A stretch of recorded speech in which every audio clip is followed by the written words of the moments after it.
안녕하세요. 오늘은 평등은 무엇일지 생각을 해보려고 합니다. 구글에 평등이라고 치면 제일 대표적으로 나오는 이미지인데, 평등이라는 부분에서 여러 가지 생각을 하게 되는 이미지입니다. 이미지를 보시면 야구 관람을 하려는 세 사람이 있는데, 그들에게는 장벽이 존재했고 그들의 능력치는 각자가 달라 보입니다. 능력치가 제일 좋은 사람은 나무 상자를 몇 개를 가져와도 힘이 들어 보이지 않고, 나무 상자를 가져올수록 더 높은 전망에서 야구를 관람할 수 있어서 좋겠죠. 능력치가 평범한 사람은 나무 상자를 하나는 가져와야 야구를 관람할 수 있을 것 같습니다. 반면 능력치가 가장 안 좋은 사람은 나무 상자를 2개는 가져와야 하는데 하나를 가져오는 것도 버거워 보입니다. 먼저 각자가 서로 자신만의 능력치대로 야구 관람을 하는 장면입니다.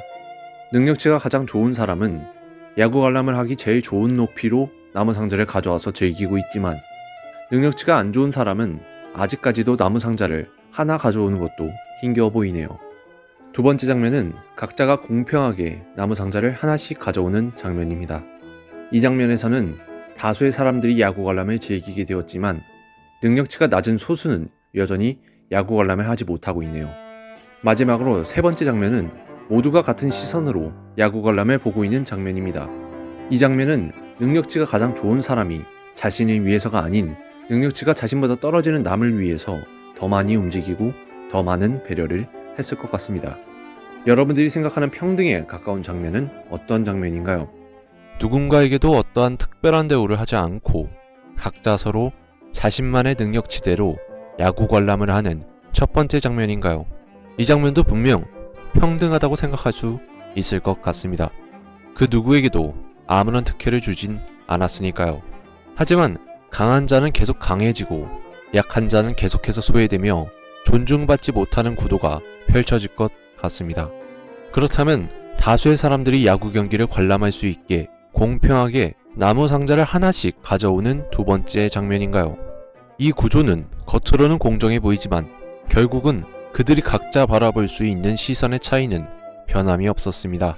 세 번째 장면은 결국 모두가 같은 시선에서 바라볼 수 있게 되었지만, 그 과정에서 능력이 뛰어난 사람이 스스로의 이익을 포기하고 남을 위해 움직이며 엄청난 배려가 필요했을 것 같습니다.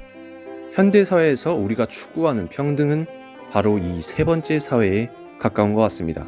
그렇기 때문에 소득이 높은 사람은 더 많은 세금을 내야 했고, 여성보다 신체적으로 우월하다고 여겨지는 남성은 군대라는 의무를 부여받았으며, 사회적 약자를 보호하기 위한 제도와 문화가 자리를 잡았습니다. 하지만 지금 생각해보면 조금 의문이 들기는 합니다. 약자를 돕는 행위가 호구로 간주되고, 약자들이 자신의 상황을 지나치게 표출하며 사회적 보상을 요구하는 모습도 보여지기 시작했죠. 선의로 한 행동에 대한 부정적인 경험들이 늘어나며 타인을 위한 희생을 당연히 여기던 과거의 문화에 염증을 느끼며 자신들의 이익을 지키려는 방향으로 나아가고 있습니다. 점차 약자를 왜 도와줘야 하나? 약자는 약자가 된 이유가 있다. 약자를 계속 도와주면 그것이 권리인 줄 알 것이고 계속 약자인 상태로 살아가길 원할 것이다. 라는 생각들이 사람들 사이에 피어나기 시작했습니다. 이제는 타인을 돕는 행위에 타인의 눈치를 봐야 하는 지경에 이르렀으며, 이는 개인주의와 효율성을 중시하는 사회 분위기 속에서 능력주의 사회가 맞지 않을까? 라는 생각이 지배되고 있는 상황입니다. 이러한 현상은 우리가 잊고 있던 본질적 질문으로 돌아가게 합니다. 평등은 무엇을 위한 것인가? 평등은 약자를 위한 것일까요? 저는 평등은 우리 모두가 더 나은 세상을 협력하여 나아가기 위한 발판이라고 생각합니다. 왜냐하면 우리는 모두 장벽 너머의 풍경을 동등하게 바라보고 싶어 하기 때문입니다. 심리학자 존 애덤스는 사람들이 자신이 투자한 것보다 보상받은 것을 상대방의 것과 비교하여 교환관계가 공정한가를 판단하게 된다고 합니다. 예를 들어 직장에서 같은 일을 하는 두 직원이 있다고 가정해봅시다. 이들이 동일한 업무를 수행하는데 한 명이 더 많은 보상을 받는다면 불공정하다고 느낀 직원은 동기를 잃고 협력을 거부하거나 생산성을 그만큼 낮추려고 할 수 있겠죠. 그렇기 때문에 서로가 평등하다고 느껴지지 않으면 서로가 서로를 위해 협력할 수 없을 것입니다.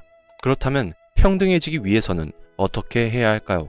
물론 구조적으로 사회적인 제도들이 필요하겠지만, 중요한 것은 서로의 차이를 인정하고 서로 신뢰하여 사회적인 협력이 이루어질 때 비로소 완성이 된다고 생각합니다. 무슨 말이냐면 여러분들은 골리앗과 다윗의 이야기를 아실 겁니다. 그저 왜소한 양치기 소년이었던 다윗이 약 3m에 달하는 거대한 신체를 가진 전사 골리앗을 돌팔매질 한 방으로 물리쳤단 이야기. 누가 봐도 골리앗이 강자였기 때문에 그 누구도 그의 패배를 예상하지 못했죠. 하지만 왜소한 양치기 소년 다윗에게도 양을 지키기 위해 사자나 곰과 같은 짐승들을 물리치며 얻은 지혜가 있었던 것이죠. 이외에도 혈기왕성한 주인공이 실패나 고난을 겪고 노인이나 주변 인물들에게 조언을 듣고 다시 길을 나서는 스토리 많이 보셨을 겁니다. 그런데 조언을 해주는 주변 인물들이 의외로 주인공보다 약자일 거예요. 아니라고요. 주인공에게 조언을 줄 수 있는 인물이니 그 부분에서는 강자일 거라고요. 제가 하고 싶은 말이 그겁니다. 약자는 약자이기 때문에 강자가 알 수 없는 약자만의 지혜가 있을 거고요. 그렇기 때문에 각자의 기준에 따라서 누구든 강자가 될 수 있고 약자가 될 수 있는 거예요. 우리가 지금은 젊지만 살다 보면 늙어서 노인이 될 거고요. 우리가 지금은 건강하지만 사고를 당해서 장애인이 될 수도 있는 겁니다. 그러니까 우리는 그 차이를 인정하고 서로를 평등하게 대해야 한다는 겁니다. 서로가 차이를 인정하지 못하다가 함께 무언가를 겪고보니 서로를 인정하게 되는 스토리. 우리는 많은 문학작품을 통해서 이런 이야기를 무수히 많이 접했을 겁니다. 그럼에도 불구하고 이 마인드를 가지고 살기가 쉽지는 않죠. 심지어 요즘 같은 시국에는 더 쉽지 않은 것 같아요. 그렇다고 지금의 상황이 틀렸다라고 할 수 있을까라는 생각도 들어요. 우리의 사회는 현재 진행형이고 지금의 상황이 서로를 이해하기 위해 필요한 과정일 수도 있겠다라는 생각이 들기도 하거든요. 하지만 분명한 것은 우리는 서로의 손길이 필요한 존재라는 것입니다.